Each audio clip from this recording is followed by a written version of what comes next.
Hi, Kim West, the Sleep Lady, and today I'm going to answer Ashley's question.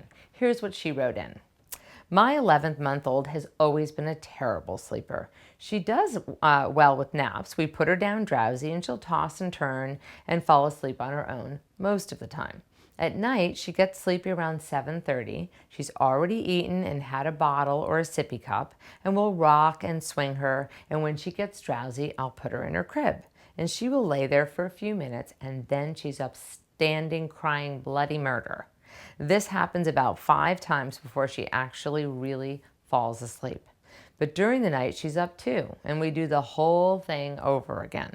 I tried cry it out for 10 minutes. Not sure if I should do it longer. I'll take any suggestions. Thanks, Ashley. Okay, Ashley. So at this age, an 11-month-old needs about 11 and a quarter hours of sleep at night and 2.5 hours of sleep during the day, usually over 2 naps. Sometimes when we do nap coaching, we have to add a little third bonus nap to make it to bedtime so they're not completely exhausted.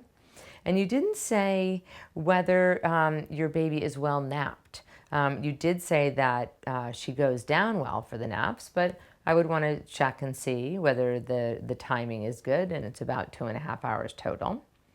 And I also think that she's getting too drowsy at bedtime. Remember, bedtime is the easiest time to learn how to put yourself to sleep. If you don't have it mastered there, it's very hard to learn how to do that in the middle of the night and early rising and too short of a nap.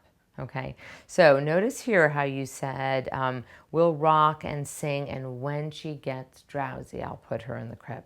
So I would start there and I would adjust that. I think you might want to consider an earlier bedtime also, but especially because, she's sleep deprived and we want to get that really nice magical bedtime window, so maybe more like 7.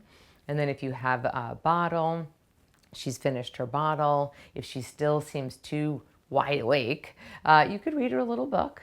Or if you wanted to do a song because it's part of your ritual, I would do it with the light on, not too long, and not have it be your job to get her any more drowsy. Oftentimes I think of drowsy but awake as I'm dry, I'm fed, I'm warm, I'm clean, I'm loved, and now it's time for me to go into my bed.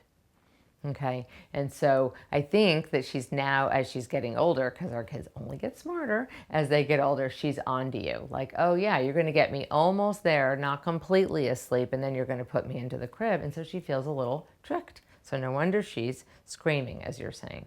So I would put her in awake and then decide on the sleep method that you feel comfortable with and that you could follow through with consistently. Since you've tried cry it out for 10 minutes, which is a long time to hear your child cry, I completely understand it. You have nothing to lose by starting off with the shuffle. If you ever decide that you want to move faster and start leaving the room and doing checks, you can always do that. Okay, but most importantly, you have to pick the method that seems the right match for your child's temperament and that you can follow through with consistently.